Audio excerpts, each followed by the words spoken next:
Hi, welcome to my YouTube channel. Today we're diving into one of the biggest aviation mysteries of all time, the disappearance of Malaysia Airlines Flight MH370. A story full of shocking twists, unanswered questions, and a search that has lasted for years.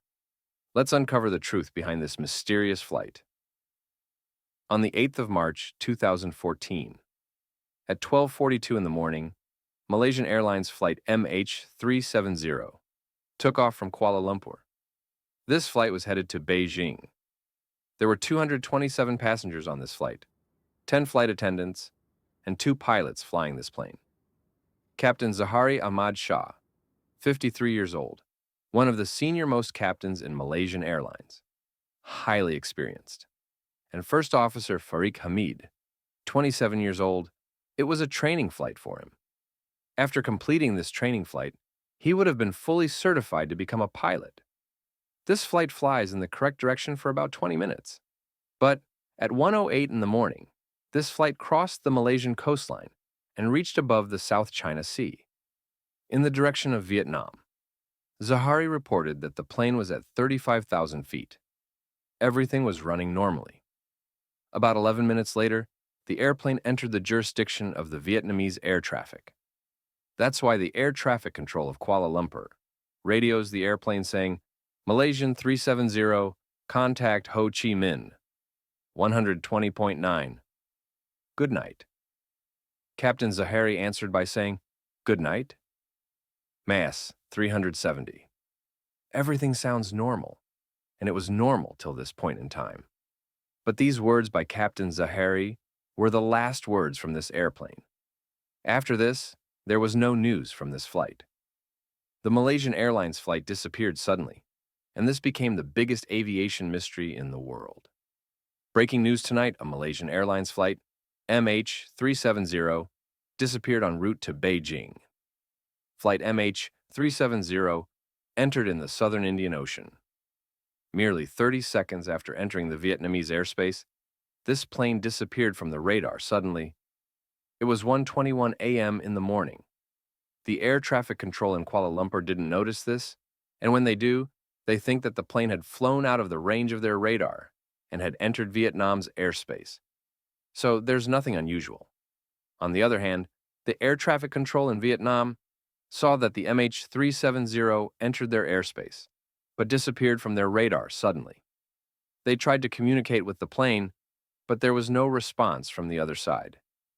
After repeatedly trying for 18 minutes, Vietnamese controllers informed Kuala Lumpur that MH370 had disappeared suddenly. Generally, in such situations, Kuala Lumpur's Aeronautical Rescue Coordination Center should have been notified within 1 hour about the disappearance of the plane. But it was only after 4 hours had passed that an emergency response began. It was 6:32 in the morning. This was the time by when the airplane should have landed in Beijing. But it did not land. A search operation was called immediately. Efforts began to find the plane. If you look at the map, the plane was flying from Malaysia to Beijing. Vietnam lies in the middle, as well as the South China Sea. So, obviously, the search operation began in the South China Sea to look for the plane. This search operation was an international effort. 34 ships and 28 aircraft from 7 different countries tried to look for this plane that morning. But there was no trace of the plane. About 4 days later, on the 12th of March, it was reported that though the plane had disappeared from the civilian radar, but a military radar had spotted the plane that night. And surprisingly, according to this military radar, this plane was last seen at 2:22 in the morning, but it wasn't located above the South China Sea. Rather, it was near the Andaman and Nicobar Islands, westward from Malaysia, above the Strait of Malacca.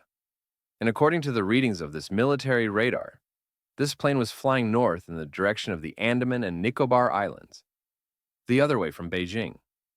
This news left everyone shocked. Where did this plane go? Did it fly towards India's direction and crash in the Himalayas or in Kazakhstan? Some more days later, a new piece of evidence was discovered. From satellite data, it was found that the plane was trying to automatically communicate with a satellite. It is actually quite common.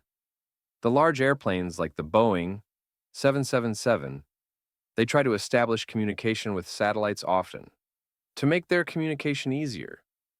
It is the same as your phone trying to automatically connect to known Wi-Fi. It's similar, but the problem was that when this plane communicated with the satellite, it merely tried to log in trying to establish a connection. No data was transmitted about the location of the plane. The satellite was simply aware that this plane tried to communicate, but nothing more about where the plane actually was. But some scientists and investigators thought to use this to approximate the location of the plane. They thought that when the satellite received the communication, the satellite would have moved its antenna towards the direction of the plane. So they took the angle of the antenna of the satellite to measure it and make calculations upon it, estimated the location of the plane.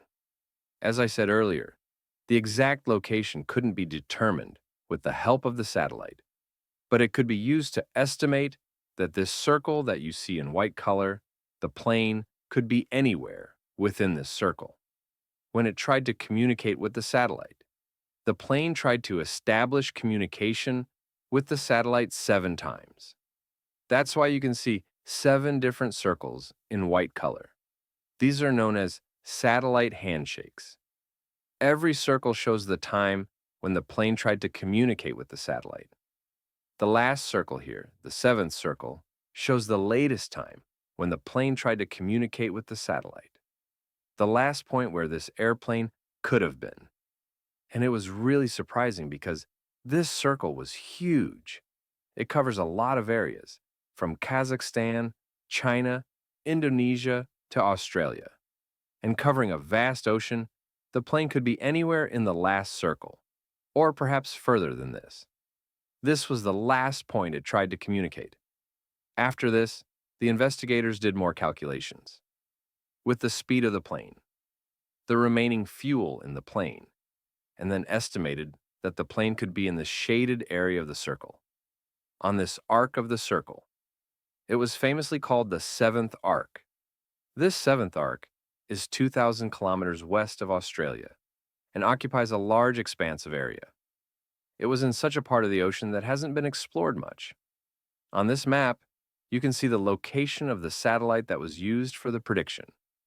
The outermost yellow dotted circle that you see is the range till which the plane could travel with its fuel, with the flight time of 7 hours, and the curved arc in red that you can see is the 7th arc, the place where the plane is assumed to have crashed.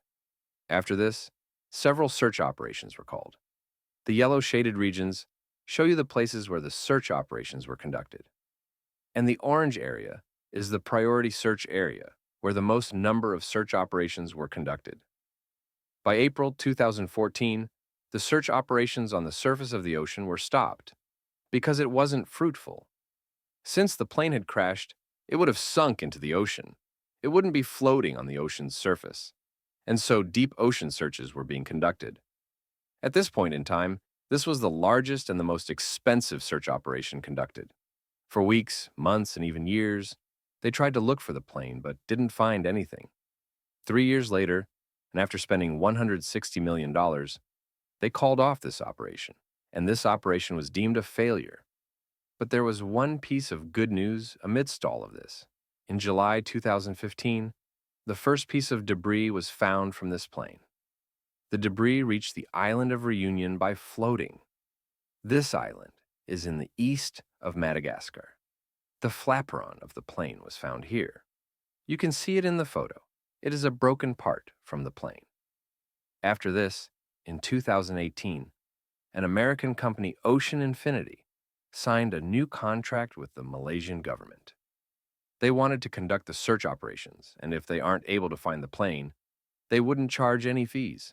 No find, no fee. On this condition, they began a new search operation. They have highly advanced underwater surveillance vehicles. While conducting this search operation, they were mapping the ocean floor, and in this search operation, they found, in the area of the 7th arc, that there are several underwater volcanoes, several cliffs and mountains as well. They kept searching for months, but unfortunately, they failed in their mission too. They decided to run background checks on the passengers of the plane and a background check on the pilots of the plane to look for their history and whether someone tried to hijack the plane. After these investigations, some theories came forward about what could have happened to the plane exactly. Come, let's look at the theories and assumptions one by one. First, they started with how the plane could disappear from the radar. Either there'd be any electrical failure in the plane, or there'd be an accident, or there might be some technical failure in the plane, because of which the equipment stopped working, or perhaps any passenger or pilot switched off the transponder manually, doing this intentionally. In the first theory, Captain Zahari Shah is being accused. It is being said that the captain intentionally disabled communication and took the plane and crashed it into the ocean. But what could be the reason for him to do this? Some people say that he may have not been in the right mental state. Some people believe he was suicidal. Some people claim that this was a result of hijacking, like a terror attack. But why is Zaharia Shah actually being blamed here? There are some arguments that support this theory. The first point is that the airplane turned nearly 180 degrees from Vietnam back to Malaysia. Autopilot couldn't have done this on its own. The airplane's pilot must have done this manually and intentionally. The second point is that the airplane was flown directly above the border between Thailand and Malaysia. It is said that it was deliberately done. It was done intentionally, so that they could escape the airspace radar of both countries. The third point is really interesting. It is said that Zahari Shah had a flight simulator at his home, which isn't very unusual on its own, but on that flight simulator, he had mapped out a path while playing a game. The path, coincidentally, was near the same path that MH370 actually flew. Hearing this, you may think this must have been the case, but the official in charge of this search operation completely denied this theory. He said that this couldn't have happened because there are many counter-arguments too. First, he was a highly experienced and seasoned pilot. He was respected by all. He had no family problems, no economic problems. He didn't have any past behavior to suggest this, so there is no reason to doubt his integrity. If a pilot wanted to commit suicide, to crash the plane, there would be some sign in his behavior or in his life. But nothing as such was found. That's why the second theory that is afloat is that there must be some hijackers on the plane, some terrorists. They must have done this. When this second theory came forward, two passengers of the plane were under suspicion.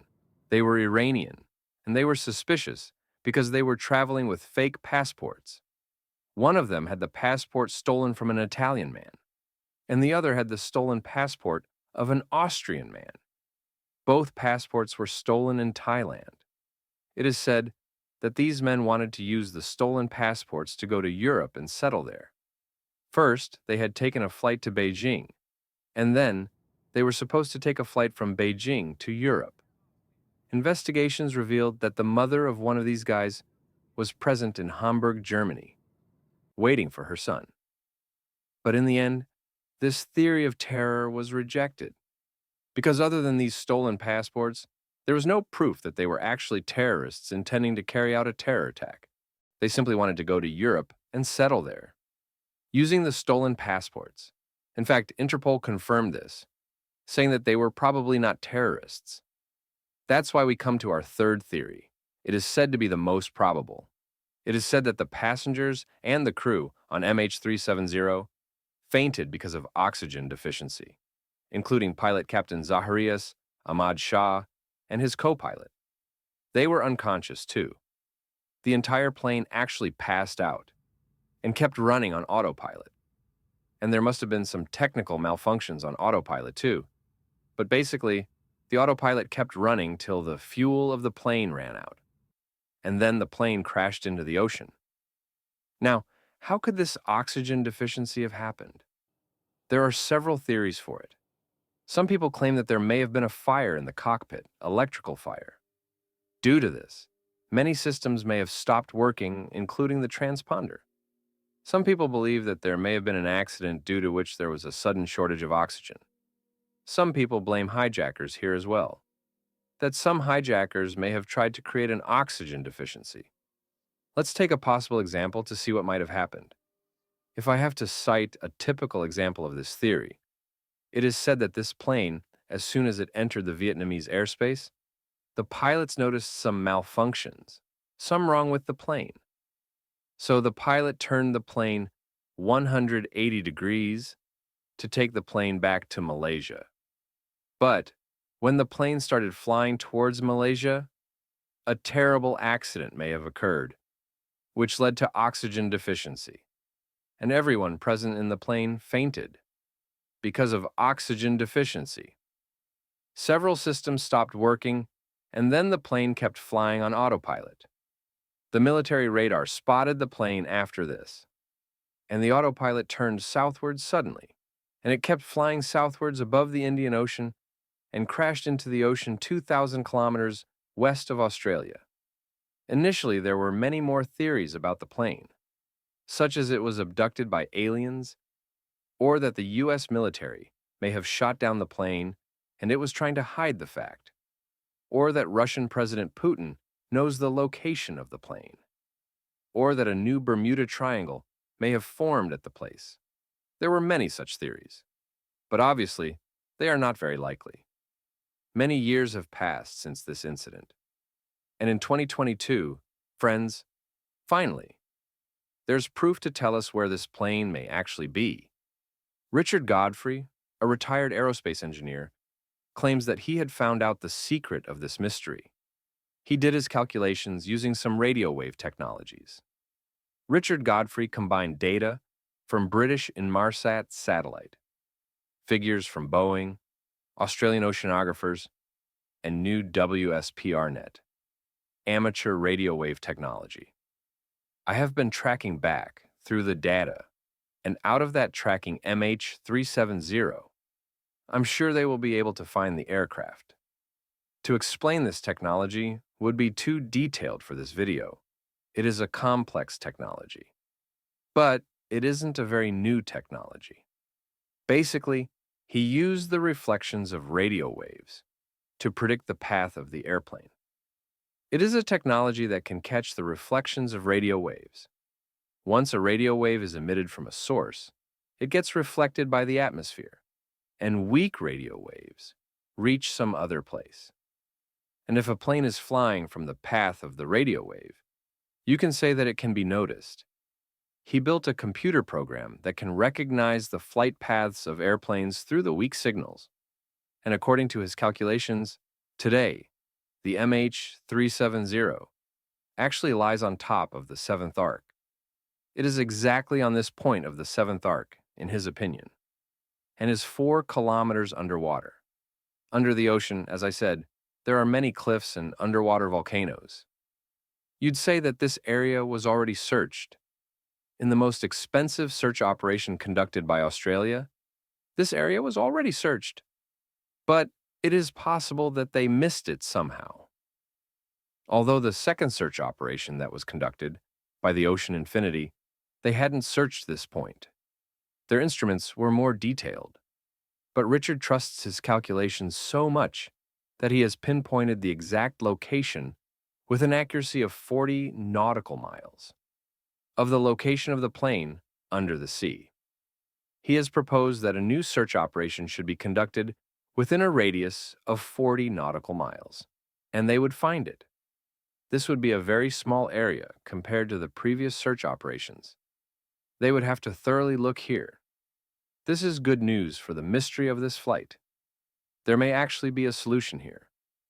Although some people do criticize Richard's methodology, that the methods he used to determine the location of the plane is not accurate enough, that the plane wouldn't be found here.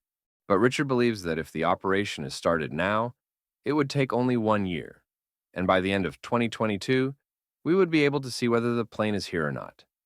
In Richard's opinion, the plane would be found here, obviously.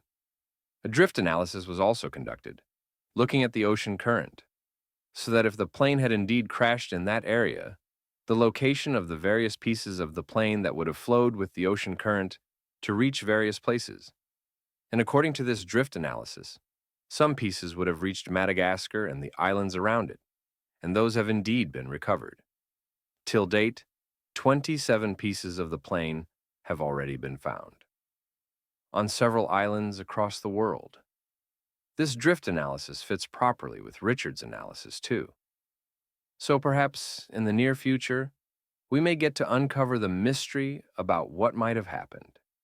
And that's the mysterious story of Malaysia Airlines Flight MH370. Will we ever uncover the full truth? Only time will tell. If you found this video interesting, don't forget to like, share, and subscribe to my channel for more such intriguing stories. See you in the next one.